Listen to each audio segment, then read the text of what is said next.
You are listening to Leaders and Legends, a podcast featuring some of Indiana's most fascinating men and women whose impact has shaped our state, our communities, and us. Join us as we discuss their imprint on our history. Leaders and Legends is brought to you by Veteran Strategies Incorporated, your local veteran business enterprise specializing in public relations, media relations, public outreach, crisis communications, and digital photography. My name is Robert Bain, Principal of Veteran Strategies, former Deputy Chief of Staff to Mayor Greg Ballard, and Communications Director for the Indiana Republican Party.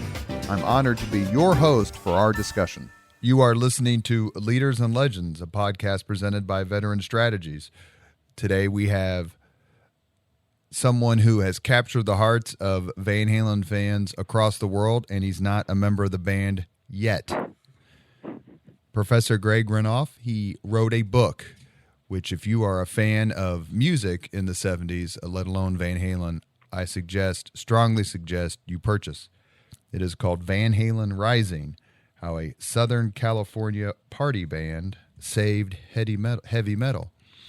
And we are doing this podcast in February, and it is going to post on February 10th, 2020, which just happens to be the 42nd anniversary of the release of Van Halen 1. Professor Renoff, thank you so very much for coming on the podcast. You're welcome. Thanks for inviting me. That is a big date. I hadn't thought about that, actually. And, yeah, February, it's coming up. Comes up every year, but it is coming up. Yeah, we're coming up on the anniversary of the release of Van Halen 1, which is as you are alluding to, a landmark release in rock history, and obviously where everything started for Van Halen. And so I appreciate you having me on, and looking forward to talking about the book and anything else related to Van Halen.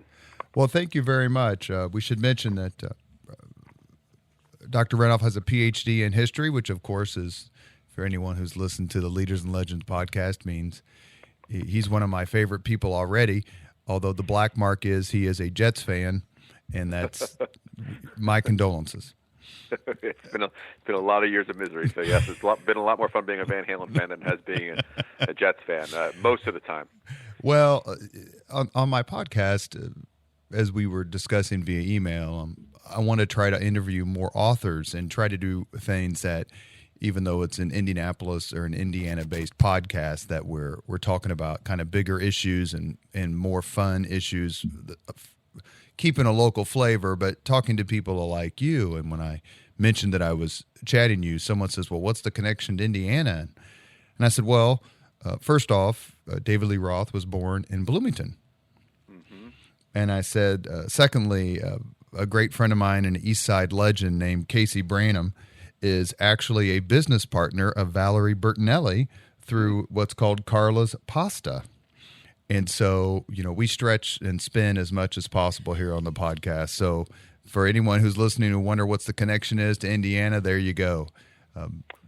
Dr. Well, and not to mention that Van Halen, of course, played Indianapolis many, many, many times during its early years, particularly Market Square Arena and then other venues, and played it at Notre Dame, if I'm not mistaken, at some point around 1979, 1980. So there's even more there. So yes, we've got a lot of ground to cover. Well, my great friend Jenny Kalina actually went on eBay and bought me an authentic Van Halen 2 concert ticket from Market Square Arena here in Indianapolis.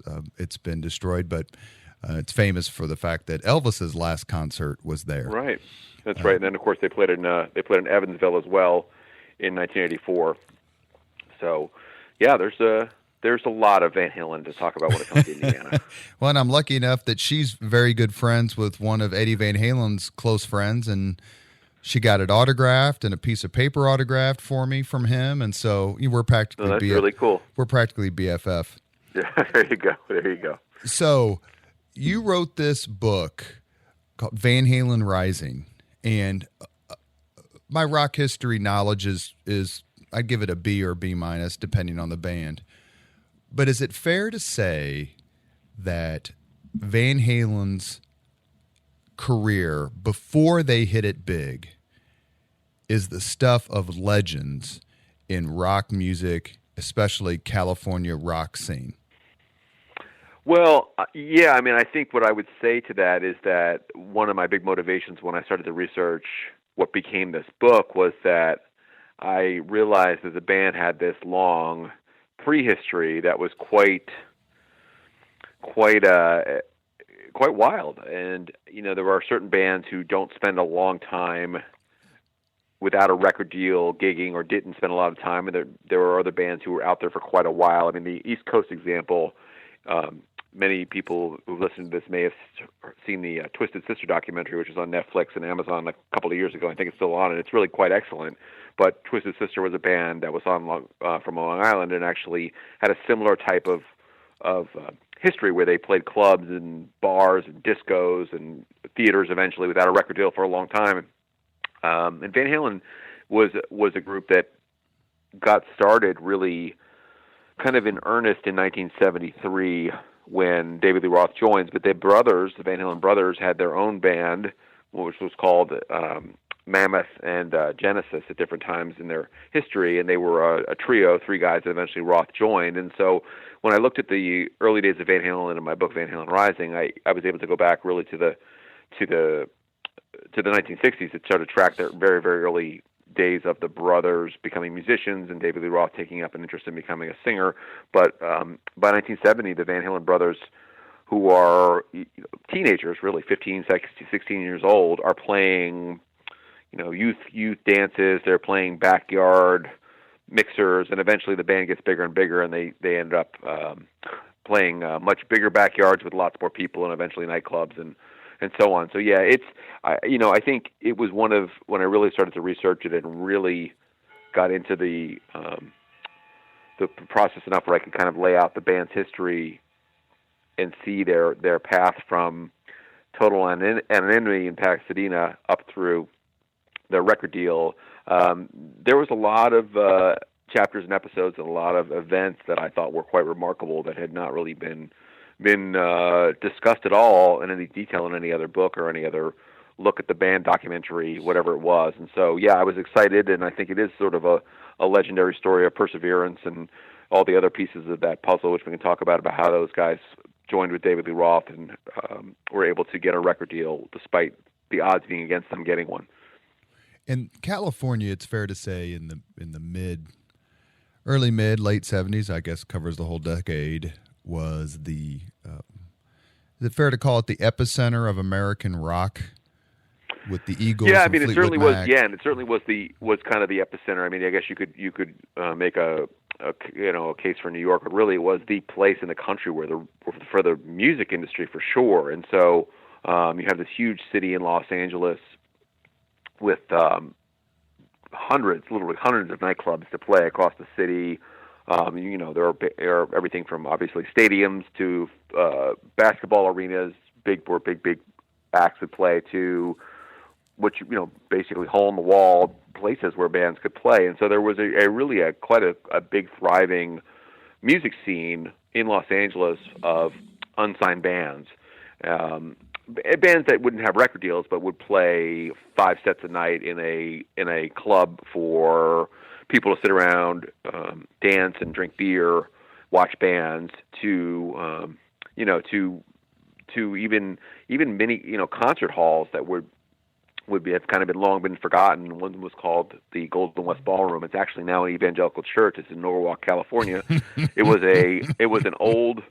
actually an old big band dance hall, big wooden floor, had a stage that had kind of fallen on hard times, obviously, by the 1960s and 70s, and somebody had the bright idea to go, we can get rock bands in there. And local promoters signed on mostly bands like Van Halen that had followings from teenagers in Los Angeles but didn't have record deals, and eventually was able to kind of bring in more signed acts. But this is a place that wouldn't have been on the radar of anyone outside of Los Angeles. And so I would say in terms of an epicenter, it really was a place where you had a whole network of people who were quote unquote trying to make it in the industry, and you could have a career as a musician and make money even if you didn't have a record deal. And that was true in a lot of cities, but I think that for me the real remarkable piece of that, of course, is that you had Capitol Records, Warner Brothers Records, Elektra Records, all these big huge labels all based out of Los Angeles,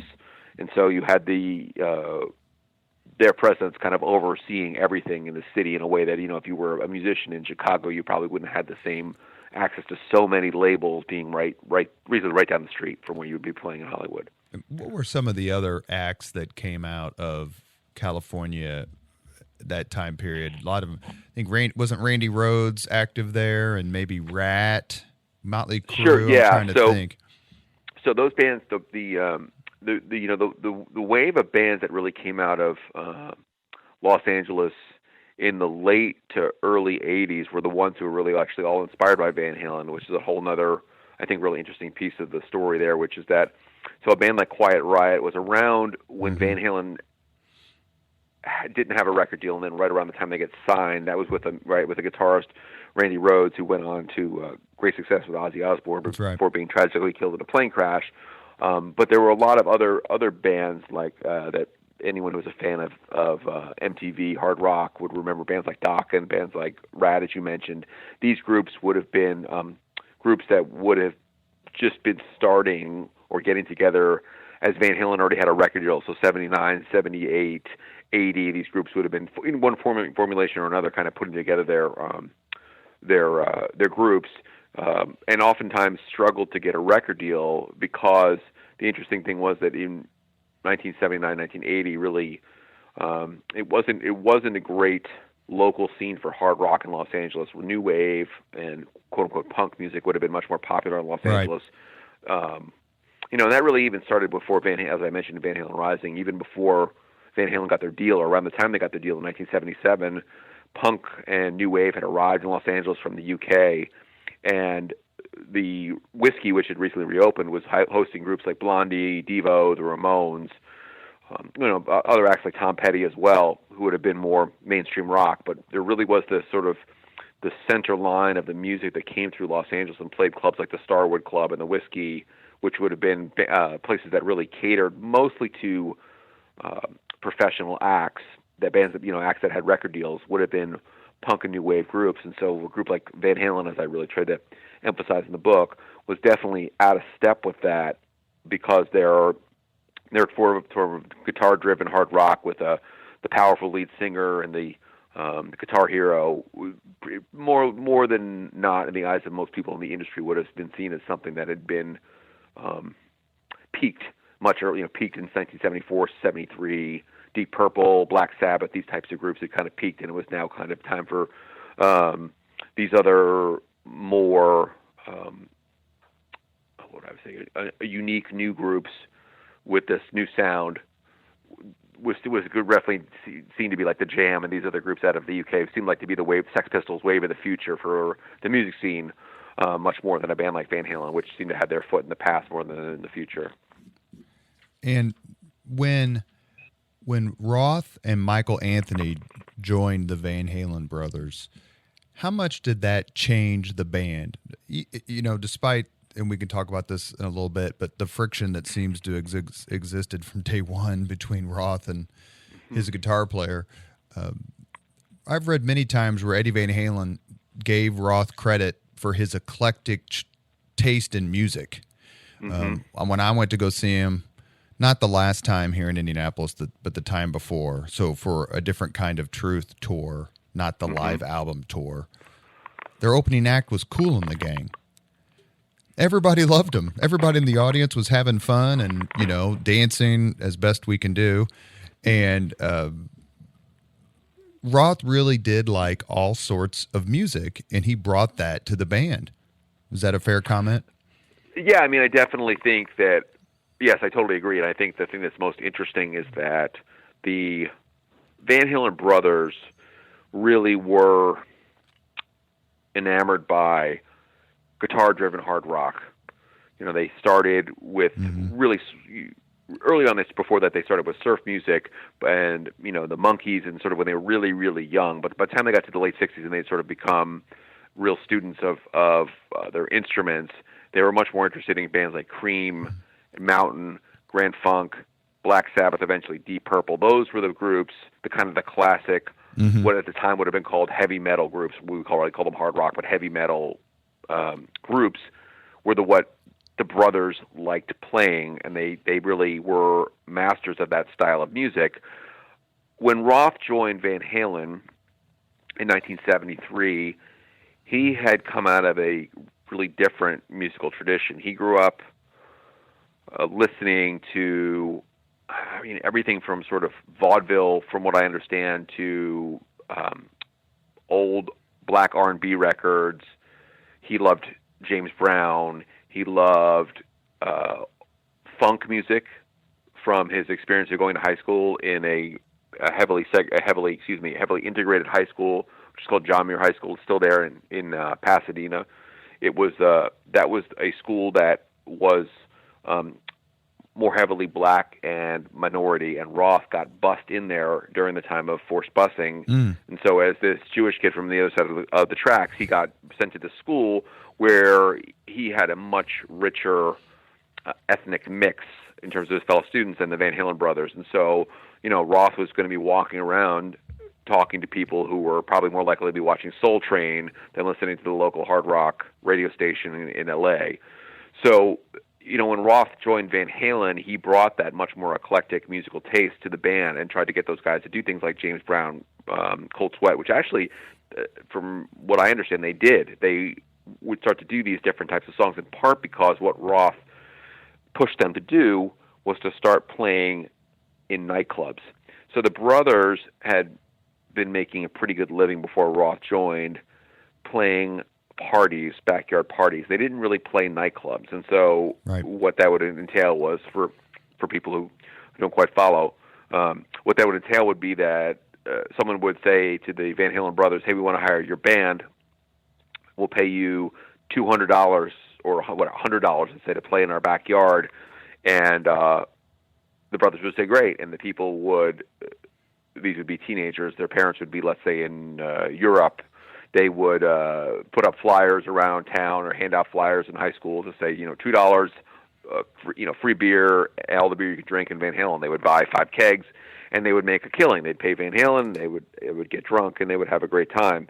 But what Roth kind of realized was that was a, basically you were just going to be stuck doing that for the rest of your life. That was not really a lifetime musical goal, to be able to just do these parties because you could make money as a 20-year-old.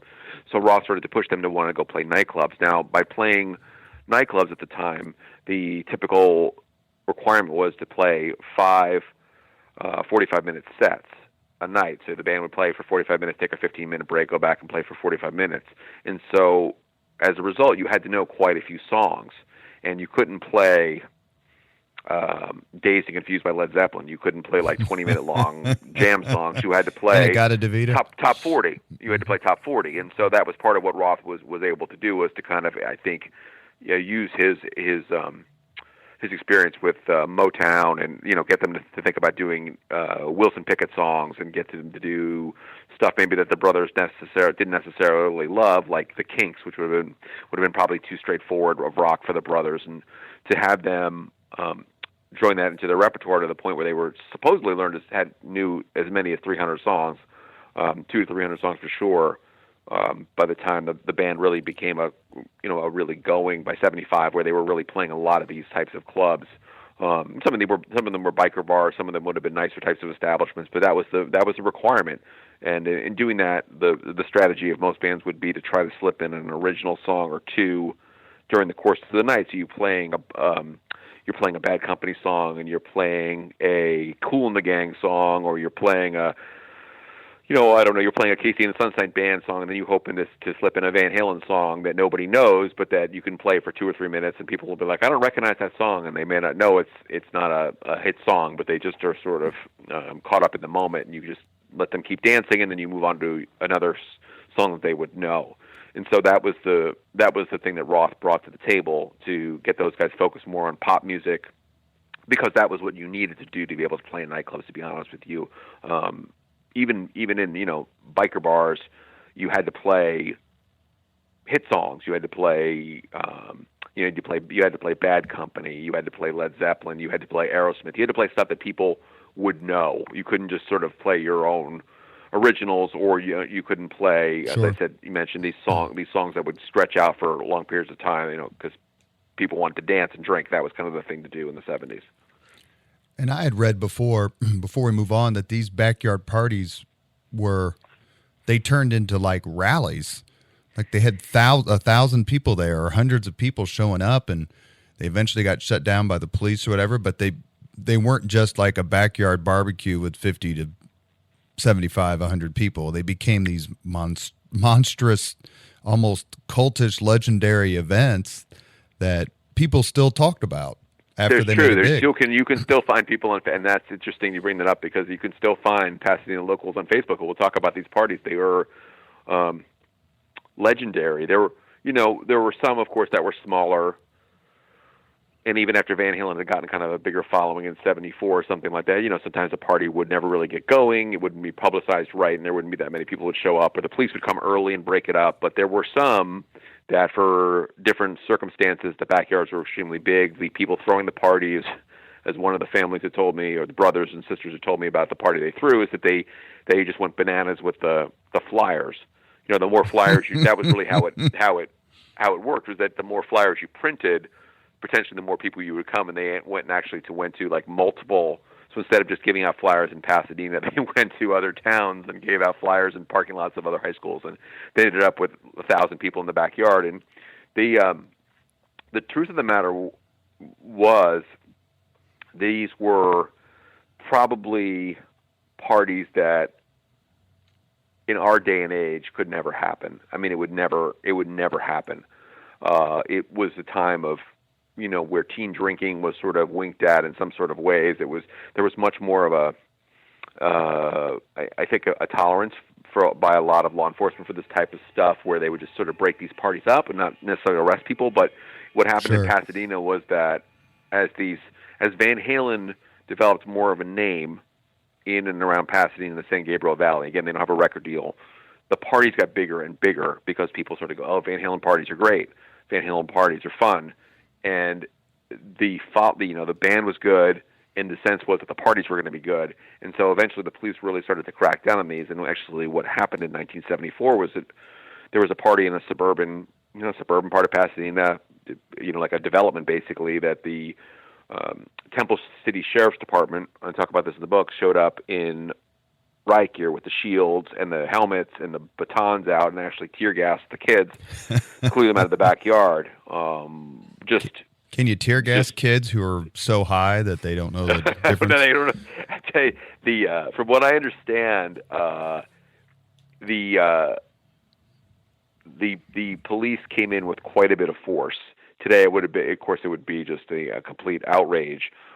But the kids threw bottles at the police cars, from what I learned, and that was it. It was a riot, and then it was a quote unquote riot, and the riot police, they came in, and really the thing was the police had grown, the law enforcement had just grown tired of these parties. They gotten bigger and bigger, and more resources had to be directed towards them. And I think it was just the whoever was in charge that night was just trying to quote send a message to say, these aren't okay anymore. We're not going to allow this to happen anymore. And after that was sort of the peak of the, at least for Van Halen, the era. At that point, they were sort of transitioning to be more of a nightclub act anyway. They would start to play clubs, as we talked about earlier. But yeah, there were some incredible sized gatherings that, at least 3, 4, 5 of them, where there were in the neighborhood of 1,000 people at them. And yes, they were parties that people still talk about today. You can find people on Facebook who, if you go into groups that are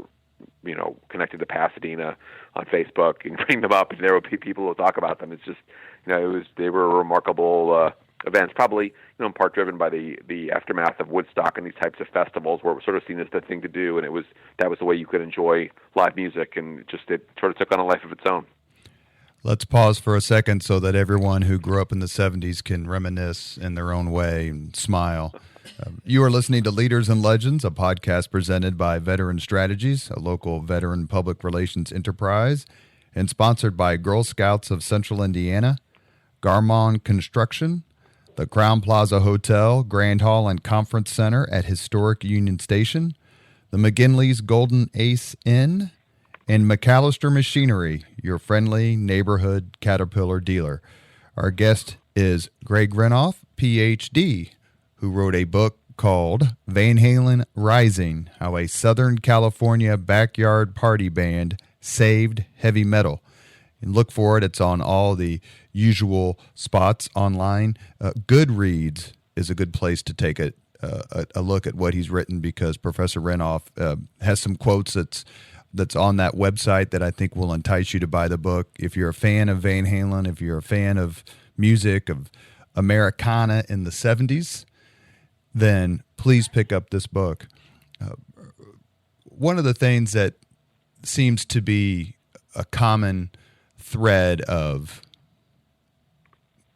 assertions is that when it came to the clubs and it came to their early years, and maybe throughout their history,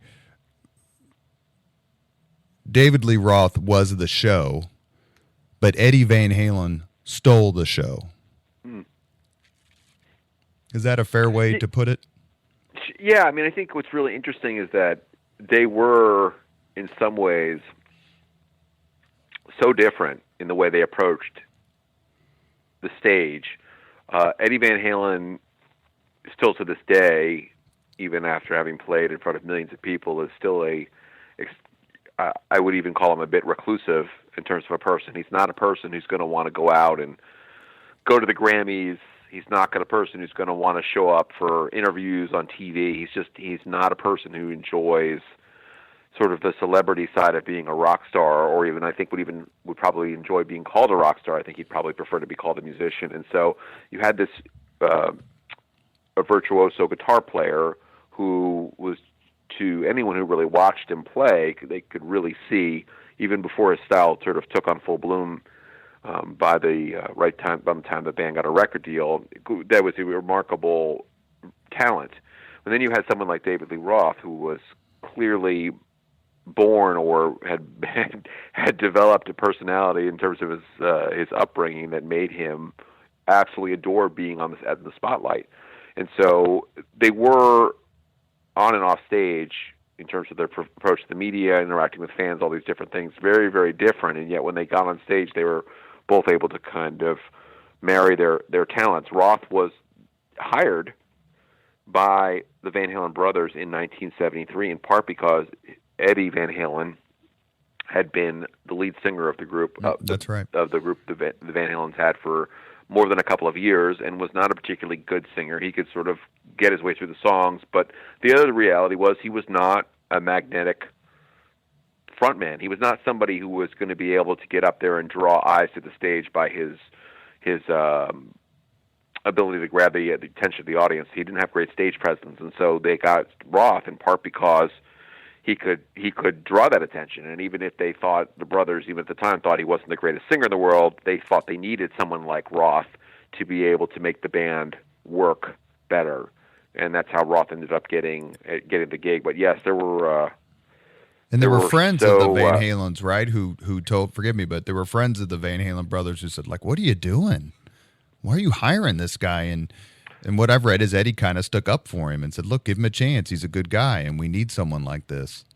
Yeah, I mean that's absolutely right. When I interviewed guys who were in the circle with the Van Halens, who grew up with those guys, a lot of them were musicians too. They weren't anywhere near as good as the Van Halens, but guys who played guitar and sort of would hang out with them. There was a sense that David Lee Roth was, he just wasn't talented in terms of his vocal ability, and so. If you can imagine at the time that the kind of the classic rock singers, the Robert Plants, the Ian Gillans from Deep Purple, these types of people who could go down the whole line, Peter Frampton, and go down the line of the guys who were kind of the singers of the time, all could sing. And then you had someone like Roth who sort of warbled his way through songs. And he looked great. He could throw his charisma around on stage and really get people interested in the performance. But he was not a guy who you're going to go, wow, that guy really is a talented vocalist. And so there was a sense what are you doing hiring this guy? He can't really sing that well. But the brothers, I think particularly Alex, kind of understood intuitively that this is what they needed if they were going to be able to just sustain themselves, because it wasn't, having Eddie as a lead singer wasn't sustainable for the long term. Mostly because he couldn't sing either. So that's always the ironic thing is they got a guy who supposedly the brothers didn't think could sing that well, but Eddie couldn't sing that well either. So, and was Michael Anthony the last person to join? Yeah, correct. He would have been the last. He would have been the last person to join that. And that happened in the summer of 1974, and that became the classic lineup for Van Halen. So they wouldn't actually release their first records we talk about until 1978. So they were together for about three, almost 4 years with Michael Anthony before they ended up putting their first record out. You mentioned earlier about disco and punk and new wave and all that. It reminds me of remember in the US Festival when the Clash played and they were putting down the United States and just generally acting like jerks, and Van Halen, who was famously paid $1.5 million, I believe, for a single night performance in 1982, when Roth was on stage and he took a big swig of Jack Daniels and he said, "This is real whiskey here. The only people who put iced tea in Jack Daniels bottles is the Clash." Way to stick up for America there, Dave. Exactly. But all these musical movements are happening. Is it fair to say, or is it overstating it, that for Van Halen to be discovered and actually get a record deal after years of trying and not necessarily succeeding, and I want to ask you specifically about the Gene Simmons demo. Sure. But is it fair to say that Van Halen being discovered and signed was a bit of a fluke? Just luck? Well, I mean, they happened to come in? Yeah. Go ahead. I think it was. Sorry, I didn't mean to talk over you. Yeah, I think it was a bit fluky. I'll say this, so we can kind of circle into the Gene Simmons conversation here, because I think that all fits together. By the time Van Halen arrived on the Sunset Strip, by the summer of '76, they had started playing a place called the Starwood, which is always on Santa Monica Boulevard. It's no longer there. There's a little shopping center there. It was a competitor of the Whiskey A Go Go, and it was a place where big bands from around the country would come and play, but they also had a couple nights a week where they would let unsigned bands like Van Halen, local bands, play. And Van Halen played there for quite a while, a few months, until eventually Gene Simmons from Kiss was sniffing around. This would have been in the fall of 1976, looking for a band to sign. The Beatles had famously had a label called Apple Records, and that was the Beatles' record label where they could find bands like Badfinger and other groups that they liked, and they would sign and put out records. So Kiss had the idea, at least Simmons had the idea to do the same thing, and he wanted to try to find local bands in Los Angeles to do this with on his label, to sign and to record. He found Van Halen at the Starwood Club in the fall, October 1976, and he took them to New York. This would be at the time when Kiss was at the absolute peak of their fame. They would be playing stadiums all over the country. There would have been, I don't think, 2 or 3 bands that would have been bigger than Kiss in the United States at the time. And my brother was a member of the Kiss Army. Yeah, right. I mean, they were, they were absolutely huge. And the long story short there was that Kiss's manager, Bill Aucoin, who would have been the guy who would have had to approve the deal for this record label that Kiss was hoping to put together, didn't like David Lee Roth as a singer, wasn't crazy about the Van Halen band, and passed on them. And so after that ends up happening, the band comes back from New York City, where they had gone to audition for Kiss's manager, and they kind of come back with their tail between their legs. There was sort of a sense in the Los Angeles scene that Van Halen had their chance. I mean, you can imagine when the word starts to get whispered around that, Gene Simmons can't get you a record deal. That's probably, not a good sign if you're a band. I mean, it'd be like if Jack White wanted to get me a record deal. He thinks I'm a really talented singer-songwriter, and then it turns out that, Jack White can't get you a record deal, or Elton John can't get you. I mean, you pick whoever you want, right? Elton John can't get you a record deal. And did Van Halen did they come close to quitting at any point where they just like, look, it's just not going to happen for us, and we're going to go on to something else, whatever that would have been?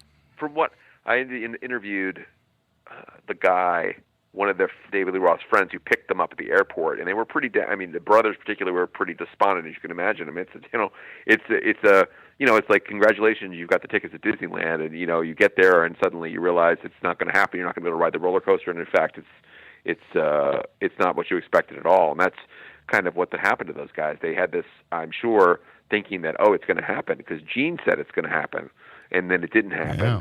So when they get back to Los Angeles, there's sort of a sense that, Van Halen is kind of, maybe there is nothing really there if Gene Simmons can't get you a deal. And that's where the story of Ted Templeman, the record producer who gets a tip about this band called Van Halen, Ted being a guy who is a vice president at Warner Brothers at the time, right up the street, working right down the street in Burbank.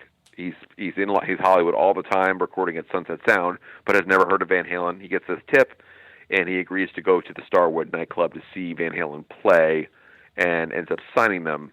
And so it was him and the president of Warner Brothers, Mo Austin. They went there on a night. It was a thunderstorm, right? And there was hardly anyone there. And correct. It was right. There was a very, very few people there. It was a Monday and a Tuesday night, and it was I would say it was definitely as confident those guys may have been that they were eventually going to get a record deal. I think the way it happened had to be pretty shocking to them, that suddenly Ted Templeman walks in, and again next night he brings Mo Austin, who's the chairman CEO of Warner Brothers Records, in, and they basically sign a preliminary deal on the spot to get those guys on Warner Brothers. It was a pretty remarkable turnaround. So for that to happen in the wake of the Gene Simmons things was pretty amazing, because there were other labels and other record companies who had sort of seen Van Halen at this point. Bob Ezrin being one, the producer Bob Ezrin of Pink Floyd fame had gotten a tip of Van Halen, and he was sort of not interested. And you can go down the line, there's a number of examples in the book of other labels who sort of just said, you know what, this isn't for us. I mean, we want to sign the next Sex Pistols. We want to sign the next group like that. We want to sign the next Jam, the next Blondie, or the Ramones. These are the groups that seem to be the wave of the future. And so a band like Van Halen didn't seem that exciting to them, and especially after things didn't work out with Gene, that was, I think, a big black mark against Van Halen, because there had to be something wrong. And what was wrong in the eyes of Kiss's manager, to be frank, was that the manager didn't like Roth as a vocalist. That's right. That was one problem. It wasn't probably the only problem with the audition that those guys had, but that was at least one problem. And so here we go there. Let's talk just a little quick, because I want to make sure we talk about your new book that's going to come out about Ted Templeman. But for those who are listening who have never heard the name or don't have a frame of reference per se, Ted Templeman was certainly in the top echelon of record producers at the time.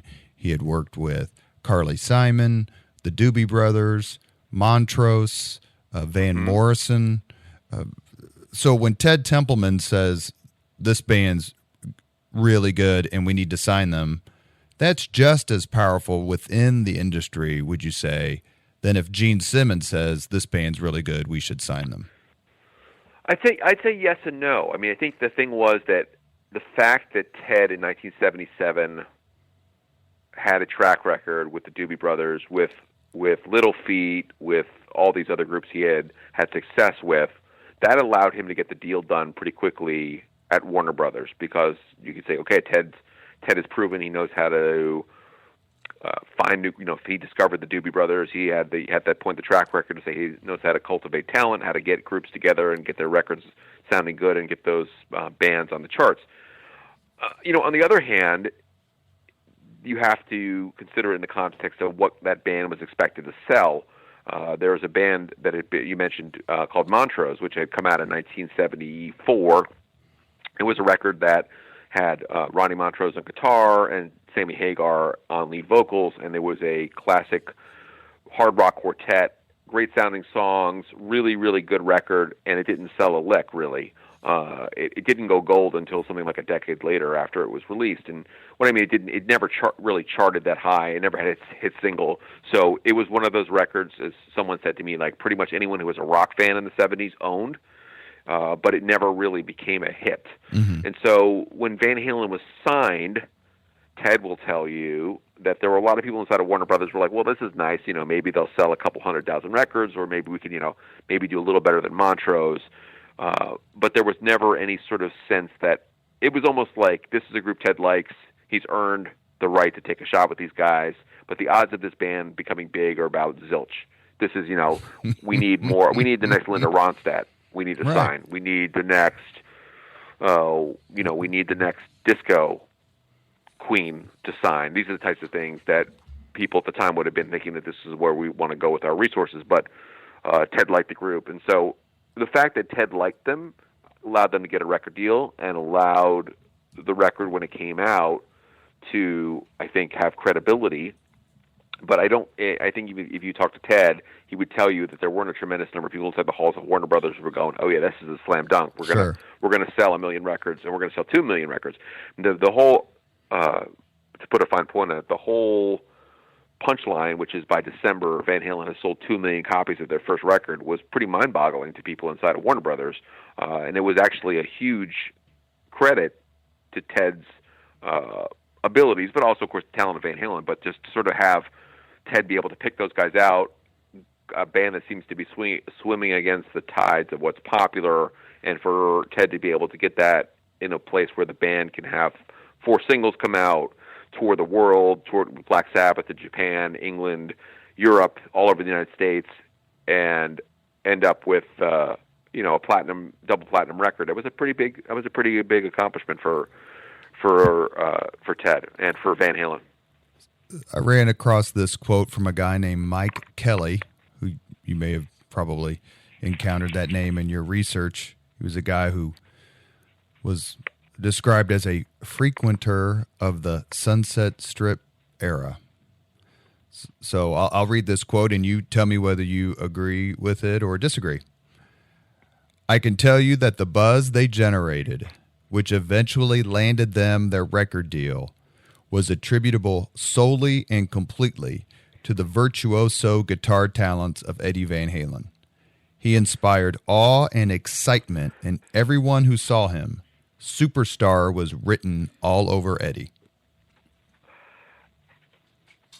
I think that there's a lot of truth to that statement, and I'll tell you why. I think that for a lot of people who saw the band Van Halen, they thought the real talent was the guitar player.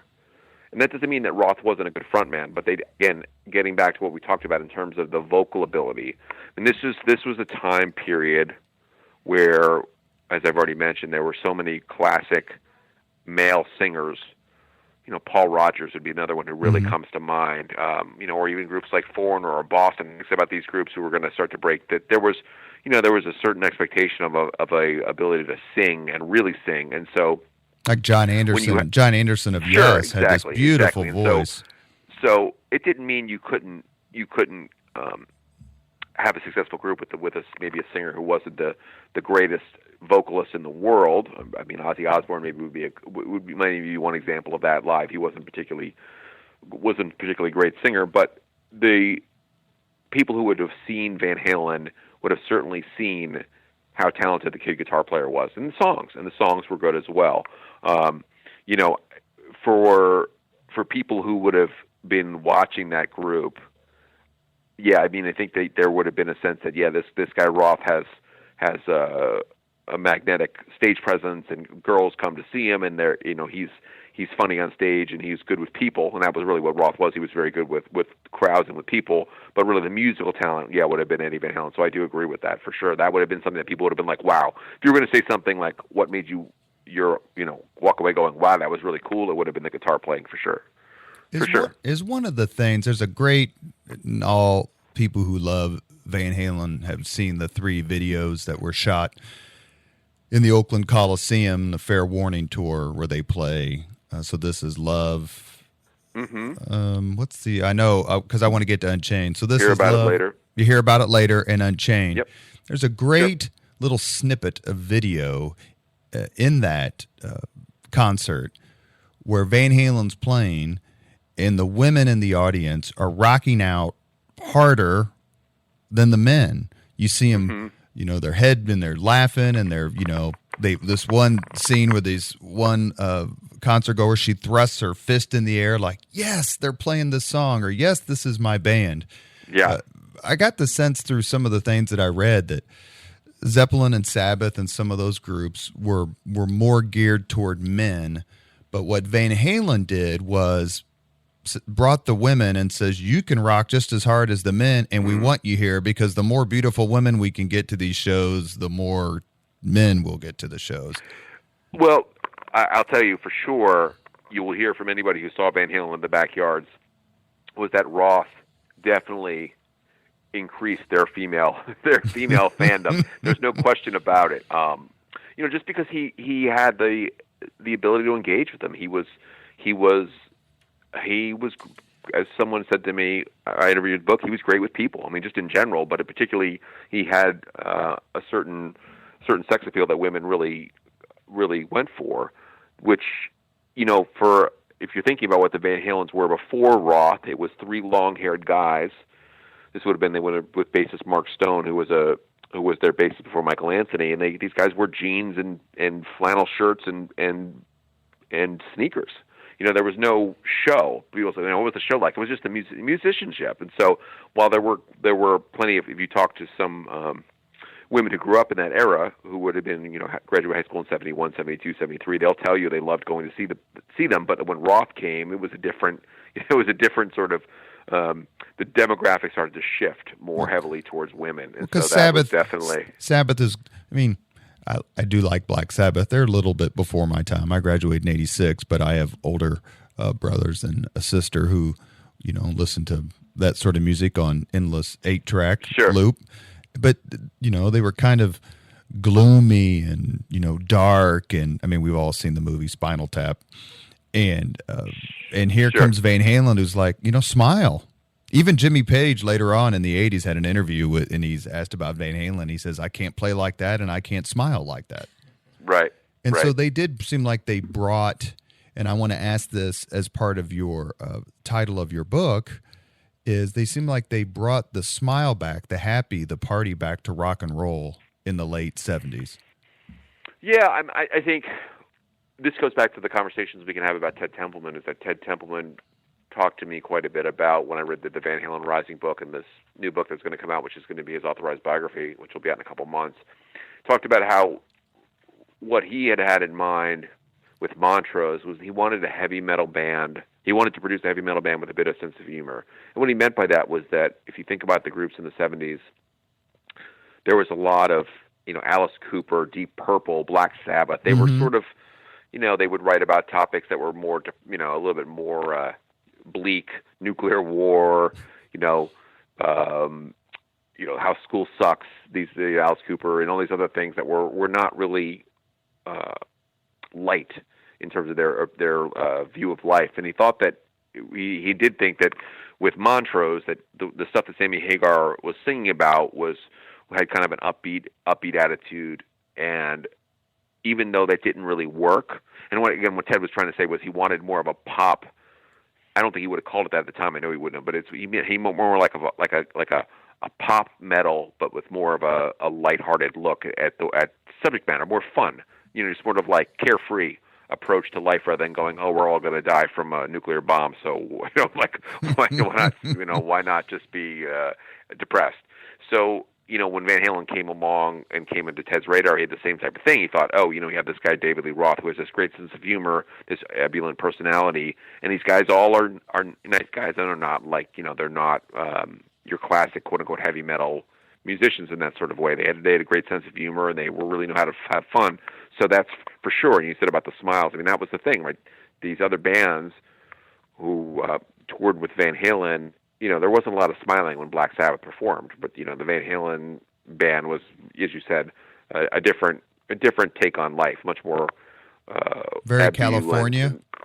California, right. Black Sabbath, I recall most of them were from Birmingham, England, and which is kind of a working class, coal mining sort of town. And sure, the Van Halens and Michael Anthony and David Lee Roth basically are, lived with the same where the Brady Bunch lived, right? Right. It's always sunny and everyone's happy. When you talk about I want to ask you about the record. Van Halen 1, true or false, the greatest debut album of all time? It's hard. I'll tell you. I would probably say. I'm going to say false because there are so many other ones that I would have to like go through them more scientifically with you. I mean, it's up there. It's up there in the top 10 for sure. We could go through Led Zeppelin, Zeppelin, and we go through Guns N' Roses and Boston. I mean, it gets to be a difficult thing to say that. But are you in experienced, terms of Jimi the Hendrix? 70s, in terms of hard rock, it is an absolute landmark. It's almost hard to explain when you put it on how it doesn't sound of the time, which is really, I mean, even the Led Zeppelin debut record really sounds of the time. I think it still sounds, it sounds like 1970.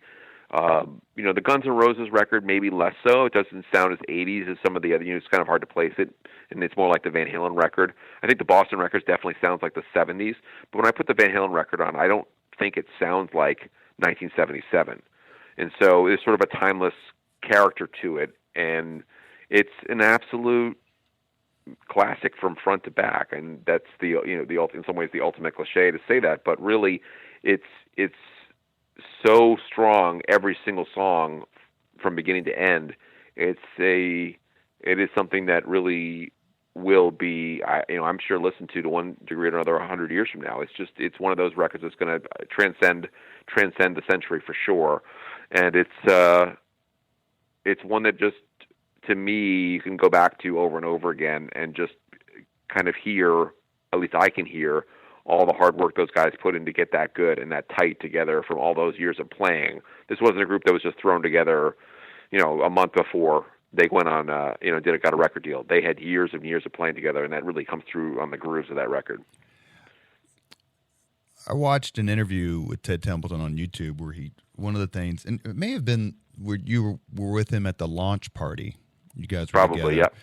Yeah. But it could have been one of the documentaries that I watch from time to time, where he talks about one of the reasons why, and correct me if my memory is failing me, but one of the reasons why he was so intent on signing Van Halen, which he could have done and then handed off to another producer, but both signing and producing their debut album, was he said something to the effect of, I had to let the world see this genius, Eddie Van Halen. Mm-hmm. Like he can't go unknown. He's too good.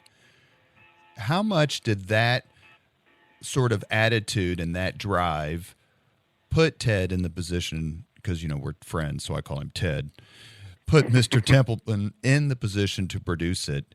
And is that what you think led him to placing Eruption on the album? So the thing about Eruption that's really interesting is that Eruption was one of the last things that was recorded for Van Halen 1, and it actually was something that Ted had no plan to put on the record. It was a guitar solo that Eddie Van Halen played live, generally in that same form that it's on the record. He probably varied it from night to night, but they had sort of a rough form that he would basically fill in the blanks as he went along. The story that Ted told me is that he was in the studio they were recording Van Halen's debut record, and they were going to work on one last song to put on the record, and he heard this guitar solo coming out of the studio. He was in the kind of in the back, and Eddie was out in the big room where they would have the microphones to record the amplifiers and the guitars. He was standing there, and he was playing. He came in, and he goes, What is this? What is this?" And Eddie Van Halen told him, "Oh, it's just something I play live. It's my solo." And he goes, "Well, we got to record it." And he goes, "Well, no, what? You want to record it?" He goes, "Yeah, we're going to record it right now." He goes, "Okay." And so he went into the control room and they recorded it. And I think once that Ted heard that solo, it was a no. I mean, told me he didn't think even a second that it wasn't going to be on the record. He was like, "We're going to put this on the record. There's no doubt." And so, what your point about him wanting to highlight Eddie's guitar abilities, there was no master plan before that to say we need a showcase for Eddie. I mean, the album was meant to be the showcase for Eddie, but there was never going to be like a instrumental Eddie playing guitar. But he said when he heard that, it was an instantaneous thing where we're going to put it on the record. We're doing it. And so they recorded it, and it ended up, of course, being now almost unanimously known around the world as the greatest individual guitar solo ever done by anybody. And so it is to. And you hear other guitarists talk about it, whether it's or Neil Schon or Steve Lukather, or the list goes on and on of people who are like, I didn't even know what he was doing. Like, let alone was it absolutely amazing to listen to, but you weren't even sure it was a guitar. That's how revolutionary it was. Well, and that the thing that Ted talked about, which was so amazing to Ted, was that Eddie seemed surprised that he'd want to put it on the record. He was kind of like what, what do you want to do? And he was like, well, of course we're going to put it on the record. And he's like, he couldn't quite Ted wrap his head around the fact that Eddie didn't see the merit in putting it in. But that gets back to, I think, Eddie's personality, where Eddie was a guy who was certainly not one who sought out the spotlight and never thought like, well, of course we need to have a solo that's all about me on the record. That was not his personality. And so when Ted wanted to do it, Eddie was game, but he certainly wasn't going to say, hey, when are we putting my solo on the record? There's a great story when they toured with Journey. Their first tour was Journey and Montrose and Van Halen. And Neil Schon couldn't figure out what was happening, and he would get there early and watch Van Halen's set, which you have to understand, Journey's a big group. I think they just put out maybe the Infinity album or something like that, maybe the one they were touring for, and Schon was a terrific guitarist. I think he'd played for Santana, and Van Halen was generally treated like dirt on that tour, no sound checks. They get a 30-minute set, and here's Neil Schon, the guitarist for the headlining act, showing up early, and at one point he tells Ronnie Montrose, I'm glad you have to follow that and I don't. Yeah, and I think that's part of the thing that ended up, Neil Schon and Eddie ended up becoming friends, and that wasn't always the usual reaction. Neil liked Eddie and sort of saw the talent and wanted to kind of congratulate Eddie for it and be supportive of it, where a lot of other guys were not so nice to Eddie. I think Ronnie Montrose was probably okay to Ed, in part because Ted and Ronnie had worked together for years. I'm sure there was that bridge too between Ed and Eddie Van Halen and Ronnie Montrose. But yeah, a lot of these bigger groups, Aerosmith, Deep Purple, the guitar players all snubbed Eddie because he was seen as such a threat. They just thought he was, this basically, they were intimidated by him. So, to me that was really interesting to think about that. But yeah, you're right. Okay, true. We'll do a true and false again, please. You really got me. The greatest cover version of any song of all time? I don't know if it's the greatest cover version of any song of all time. I mean, I'll tell you one thing. It definitely, blows away the Kinks version as far as I'm concerned. And that might be anathema to some people, but there's one of the things that's really a good testament to how good a cover song is when it's better than the original. When you think, that song's better than the original. And to me, there's not even a competition. To be able to record a version of a Kinks song, the Kinks being such an amazing group, that's so much better. That's a testament right there. Well, and Ray Davies would introduce the song in concert as, "This is our Van Halen song." There you go. That gives you an idea. Well, I'm sure they didn't mind the. I'm not sure exactly who had the writing credit for on the Ray Davies, if anyone else did, but I'm sure he didn't mind the publishing money that came from 10+ million copies of the record, not to mention all the radio plays as well. Ray Davies, for those of you who don't know, was the lead singer of the Kinks, and the Kinks are probably, in my view, the most underrated band of all time. Brilliant sound and songs. Van Halen came out, and they went on these tours, but is it an accurate statement to say they weren't necessarily an overnight success story? They didn't just explode onto the scene like maybe a la Whitney Houston or something like that. In other words, it took a while for the album itself to gain some momentum. Yeah, I mean, they definitely had a slow burn. I think the one thing that you see when you look at the way their tour went, it was that they initially started out playing these pretty small theaters with Journey and Ronnie Montrose. They were playing 1,200, 2,000 people theaters at the most. They would be playing in a place like would be a classic place they might have played. They would have played like the Masonic Temple in Detroit. They would have played these types of old vaudeville halls to smaller crowds. But over time, as the record, as You Really Got Me, started to gain some momentum, they started to get some more notoriety. Eventually, they go to Europe. So in the spring, March through April, they are touring in the U.S. playing with Journey of Montrose, and they end up getting on this Black Sabbath tour. And that really was a big deal for those guys to go over to Europe and open for Black Sabbath in England and all over Scotland and the UK. But they don't really become a stadium act until the fall. So at that point, they had about 3 singles out, and the album had sold 1 million copies, and they'd been around the world touring. And so the album had been out for 6 or 8 months. So it wasn't like, again, the album, like you're saying, like the album came out and suddenly their first single goes to number 1 and they're immediately top of the charts. It wasn't like that.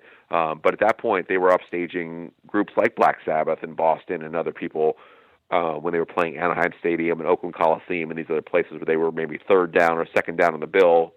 The second group to perform, they were the Texas Jam. They were blowing the other acts away. They were people leaving, going, "Wow, that was the Van Halen. They were incredible. They were But as I mentioned in Van Halen Rising, I mean, a group like Head East didn't have much of a chance up against Van Halen. I mean, they didn't have a chance. I mean, they weren't the same type of bands. They just weren't. Those bands like that, Boston and Head East, they were radio bands. They weren't bands that were live acts. And so Ozzy a band like Van Osbourne, Halen, which was so geared to the live performance, just absolutely wiped the floor with those bands. forgive me, but Ozzy Osbourne himself said that Van Halen just blew us off the stage every night, that Sabbath was clearly coming to the end, and these were the new guys.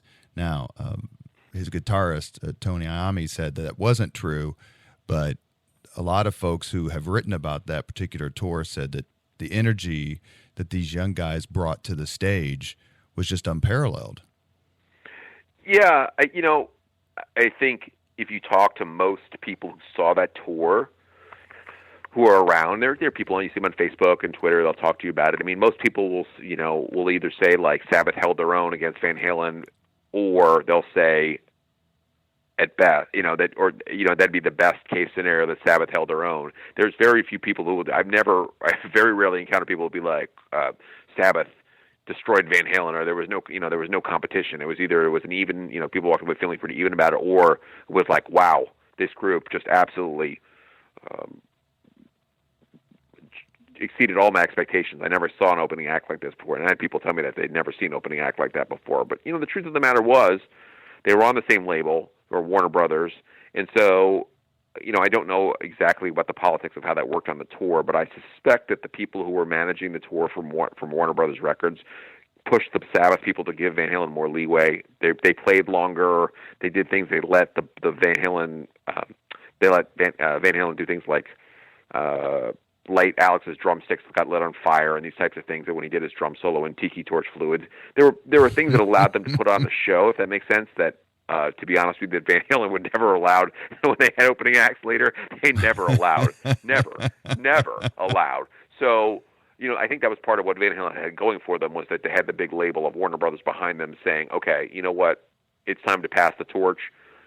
Sabbath, you're basically going to have to share the stage with these guys and let them have a chance. And so that's the way it worked out great for those guys. Again, that's not to say they didn't put on great shows or didn't actually exceed Sabbath's performance, but you could imagine if you were with another band in another situation on a different label, and there's different dynamics politically, you probably wouldn't have been able to get away with the stuff they got away with in terms of just being able to put on their show. And there was, there's footage on YouTube. I would highly recommend people seek out the Fresno 1978 Van Halen footage, which is September 1978, and you can see Van Halen's performance, what they were like and how great they were, and what Black Sabbath was up against. From, amazingly enough, someone snuck a 16-millimeter movie camera into a Van Halen concert and filmed about 20 minutes of this Van Halen concert, and it gives you really a ringside seat of what was going on with Van Halen at the time. Just incredible. It's astounding. We are talking with Professor Greg Renoff, who wrote this terrific book that captures Van Halen's early years and the music scene in general, and it's called Van Halen Rising, How a Southern California Backyard Party Band Saved Heavy Metal. You can look up on all the usual sources. I recommend checking the book out on Goodreads. It's got some really nice quotes that are pulled from it and give you a flavor of what Professor Renoff documented. We have just a few more minutes left. We don't want to keep you too long. I'm on question 7 of the 804 questions that I wrote out ahead of time.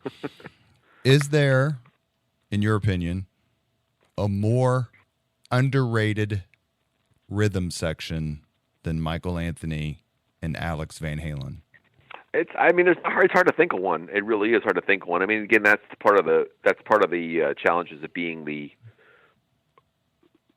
in a group with David Lee Roth and Eddie Van Halen. I mean, there's just nothing else I can say. I mean, that's one of the things is that, there are, of course, drummers I can think of, like Don Bonham, for example, who you're in a band with Robert Plant and with Jimmy Page, but yet people still recognize your drumming talents because you're so exemplary. But yeah, you mean Alex and Michael Anthony were great, and they are great, and they absolutely, I think, ceded a lot of the spotlight to their brother, Alex to his brother, and Eddie to, Mike to Dave and Eddie, and I think that's part of what was great about Van Halen is that stuff was so solid that it allowed Eddie, the drums and the bass, allowed Eddie to really do all the incredible guitar gymnastics and the magic. We all appreciated him as a soloist, and it kind of went unnoticed. It's just, it's like great lighting on a movie or something like that. You don't think about it, but that's what makes the performance magical, great set, and these types of things. And those guys really set the stage for Eddie to do his stuff. And the other thing too is that that is definitely true is that Eddie and Alex had been playing together for so long. I think that was the other thing, that when they played live, if they ever wanted to stretch out a song or something like that out, they had just an intuitive connection from playing since they were little kids together. Not all bands have that, where they have a drummer that's new or something like that, where there's not going to be the same sort of almost ESP relationship. And that was definitely something that Eddie and Alex had. And so that was going to make the performance so much better too. But look, you can say whatever you want. I mean, when you're playing with the best guitar player of an era, it's going to be pretty hard to be something that stands out.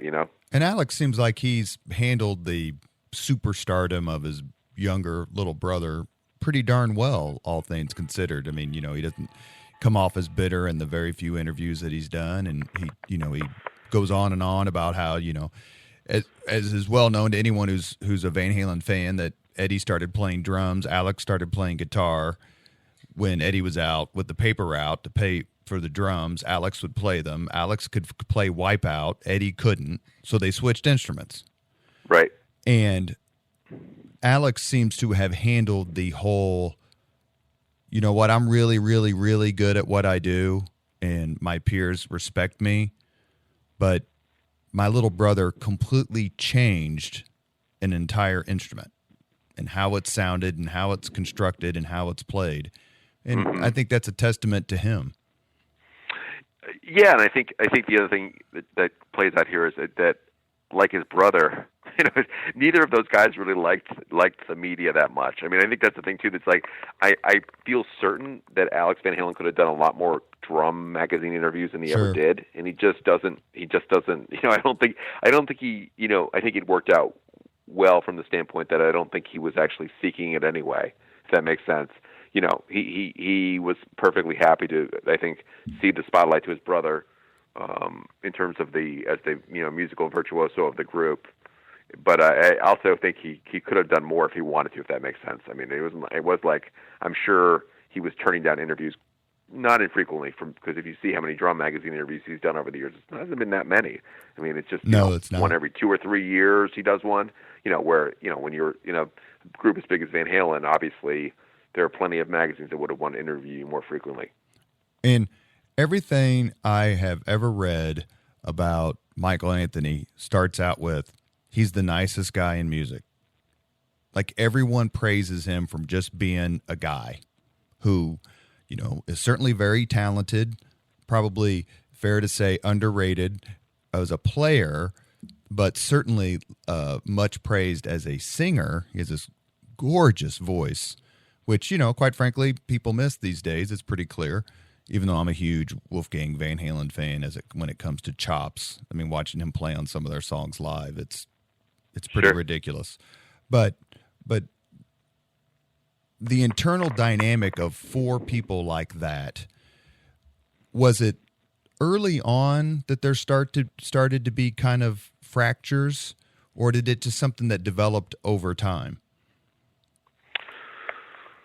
Well, there's that famous line by David Lee Roth that says, like, when did the tension start from the very first day I joined the group, which is probably true. But I think in terms of the overt tension that splits Van Halen, I think that's what you're trying to get at. I think, for me, as looking at this over the course of the last few decades, as their whole evolution as a group, I mean, definitely by the time that 1983 and 1984 rolled around, there were certainly problems within the group with substances and with egos. And the thing for sure was a big part and parcel of this whole thing was by 1984, let's talk about the ego thing, is that David Lee Roth had become a much bigger star than he'd ever been before. He had sort of reached his peak fame. And when he looked around and he saw a lot of his peers, everyone from someone like Madonna to Prince to Cyndi Lauper to go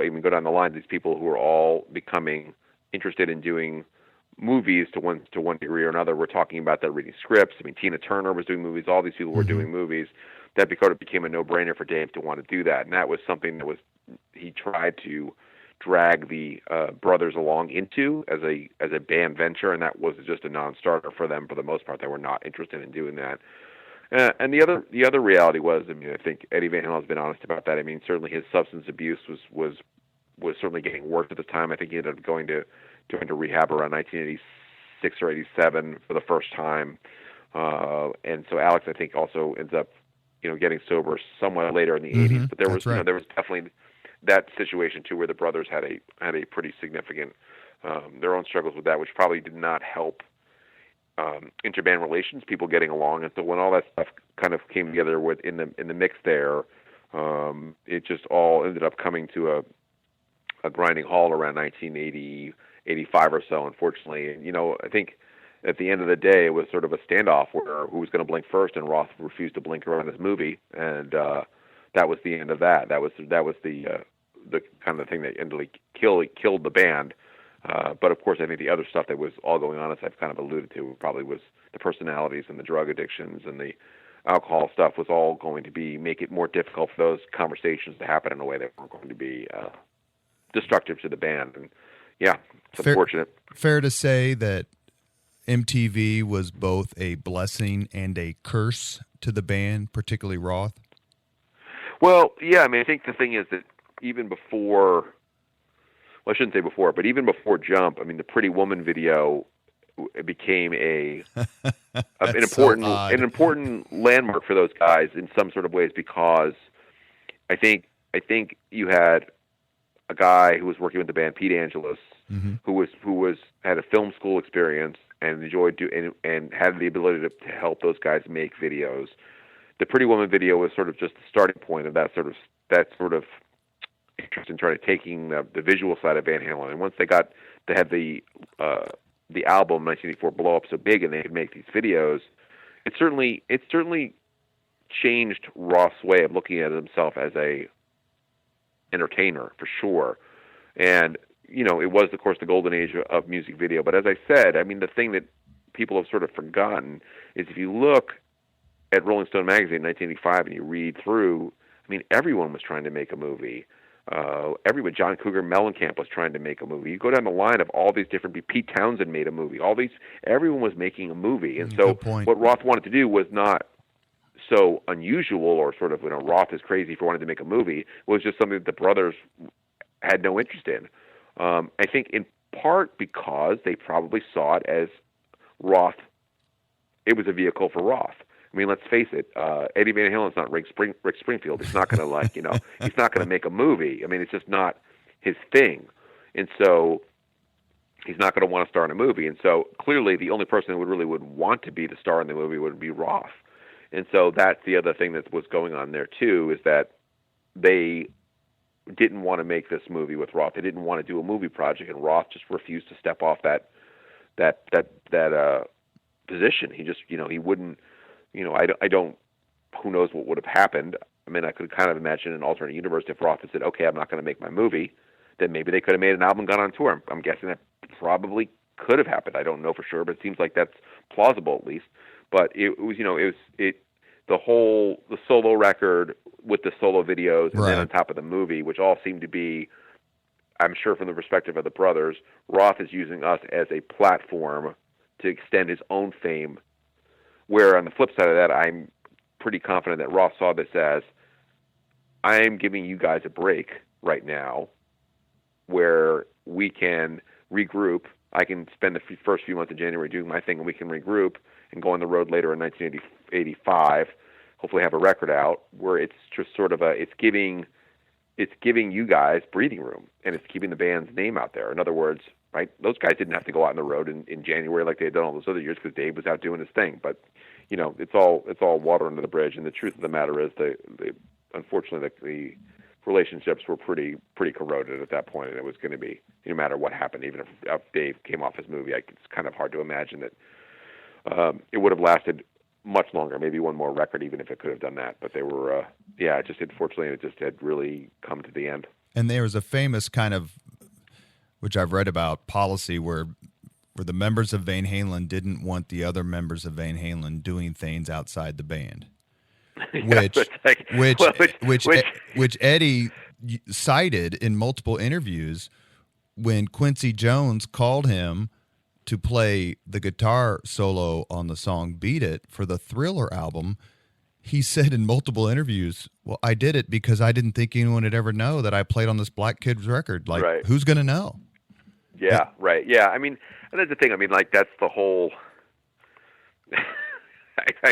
there's all sorts of things I could say about that. I mean, it's interesting because the first thing that Ed did was on the Nicolette Larson record that Ted Templeman produced, where he was not credited. So the original pressings and probably all the pressings now of whether you buy it on CD today or buy an album from 1978, if you pull out the Nicolette Larson record, it says "Can't Get Away From You," guitar solo by ? Because Ed didn't want to be credited because the band members didn't want him being credited. But along the line, there was the Starfleet project where that came out. Now, supposedly about the Starfleet project was that Ed didn't think that was going to come out, and then Brian May approached him and said, I want to put this out. And Brian May was a friend of Ed, so Ed didn't want to say, well, I'm not going to let you put it out. He was just like, okay, fine. And it came out. But yes, there were a number of instances where that policy seems to be applied differently depending on how things went with the band. But nonetheless, I mean, I think that's probably, my gut feeling is probably that's part of the double standard that irked Roth, where he thought, I'm not singing other people's records. I haven't done anything like that. And now I want to do my solo EP, a 4-song of covers, which, there's no original material. I'm not writing any lyrics that would have gone for a Van Halen record. I'm not doing anything that would take away from Van Halen. And there was a lot of, I'm sure from Roth's perspective, a lot of feeling of, like, why can't you guys just let me do this thing that I want to do? I didn't complain about Michael Jackson. I didn't, whatever it is, whatever. Which kept 1984 from being the number one album in the country, by the way. Ironically, right. Eddie Trunk, who is very, very, very popular music commentator, has a show and it's on YouTube and really does a terrific job analyzing rock music and recent history, was asked about Led Zeppelin. Mm-hmm. And someone asked him, I think the question was something along the lines of, when are we going to get an American Led Zeppelin? And his answer was, we've already had it, and it's Van Halen. How close do you find yourself in agreement with that opinion?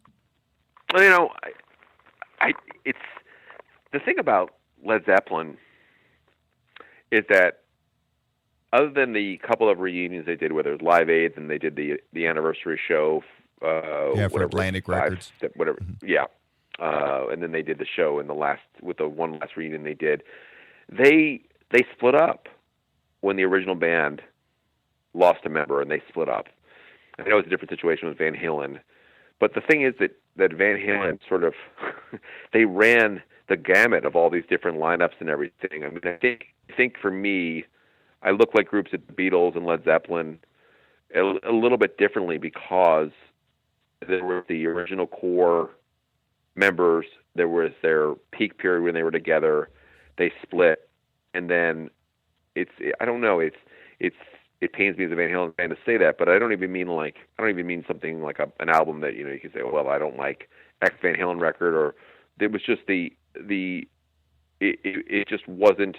If you look at the original, if you want to think the original 6 years of Van Halen, to me, I would stack that up against Led Zeppelin. Meaning the 6 albums that they put out from 78 to 84.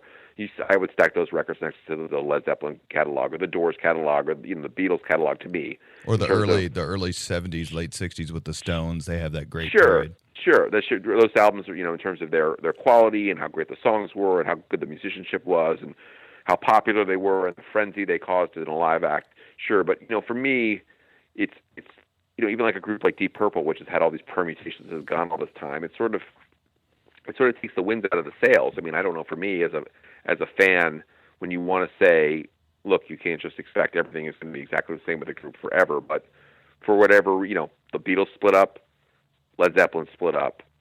The albums that they made together with their original members, that's what you judge them by. And so when you kind of look at all these different eras, it's sort of hard for me to imagine that Led Zeppelin and Van Halen in the same category. But I do understand Trunk's point. He's like, they were the great American hard rock band. I mean, the flip side of that, you could say, what about Aerosmith? I mean, sure. Aerosmith has had some members leave for different albums, but for the most part, except for that part in the late 70s, early 80s, they basically had the same. Of course, today it was a little different with Joey Kramer, but they've had the same lineup. And you kind of can look at them. I mean, for me, it's a lot easier to make the case for someone like Aerosmith to kind of go, they had that career of the original core members, and they had this kind of grab that mantle. But the other thing, the truth of the matter is, there's been a lot of uneven Aerosmith records, and there really wasn't. I mean, you look at Zeppelin and the Doors for me, and the Beatles, and you can sort of point to a certain record or Rush. certain songs you might not like. Rush, right? Yeah, exactly. I don't know. To me, I don't think the comparison holds up for me. But of course, I respect Eddie's opinion tremendously. He's he knows his stuff. He's the best advocate going anywhere in the world for the music I love. So more power to him. I agree 1,000%. One other event I want to ask you about, then I'll have one final question, is the marriage of Eddie Van Halen to Valerie Bertinelli. What impact did that have on the band, if any? Because she seems like such a fun personality and, comes off so great. And obviously here in Indianapolis, we're a little partial to her because her TV show One Day at a Time was based here. Sure. And did she inspire any of the songs, or is there any way that you could say she influenced kind of how Eddie wrote? I don't know. I think. Well, let me start with the thing that I'd always heard people speculating is that Roth did Big Bad Bill of Sweet William Now as his sort of like jabbing the ribs to Eddie Van Halen for getting married. I don't know if that's true or not. That's what people have speculated, or that he was trying to lampoon it in some sort of lighthearted way. I'm not sure if Eddie got the joke or if it had anything to do with that. But if you listen to the lyrics and you think about what sort of the guy who goes from being a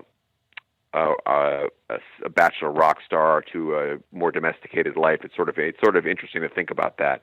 In terms of the music she inspired, I mean, I think in her book she's talked about this, and I've seen interviews actually with them together done in the 80s where she was definitely interested in trying to get him to stretch himself, particularly on keyboards. I don't think she was the one who got Eddie to write Jump, but I think she was somebody probably who was able to say, you have talent in this area. You shouldn't, even if the other guys don't like the keyboard songs, you should write this music. You should do this. You like this stuff. You should do it. And I think, as a wife, I think that was probably, as a partner to him, I think that was probably an important thing for him to stretch out and do this different stuff. There's, I think, no doubt that there was, let's just say, a tepid reaction to a lot of the keyboard stuff that Eddie Van Halen came up with for the Jump, sure, All Wait songs. These songs were initially not embraced by David Lee Roth and Ted Templeman neither of them were super enthused at the beginning, and I'm not 100% sure that Alex was like super enthusiastic about it either. I mean, I don't know for sure. It's just my speculation. He may have loved it as much as Eddie did, but I imagine it's part of it's just it's different, definitely a different musical landscape. But I think in what I know about from what Valerie's written in the interviews I've seen when they were sitting together, you could see her sort of encouraging a guy who maybe felt a little bit insecure about that aspect of his musical palette to be like, you've been writing a lot of stuff on keyboards, and him kind of like nodding and going, yeah, I have been, and kind of encouraging him, which is a big credit to her and something that we should, I think, applaud that she was trying to basically boost him up in a situation where he probably felt like the people I most trust musically don't think this is a good idea or don't like this stuff, and she was trying to say, but you like it, you should keep doing it. Well, and anyone who's read 5 minutes about Eddie Van Halen knows that he was initially trained as a classical pianist and won several good piano competitions in his youth. So that was certainly in his blood, for sure, along with just general music in the family, as both he and Alex have talked about many times. So Greg Renoff has written a PhD dissertation, which he had to defend.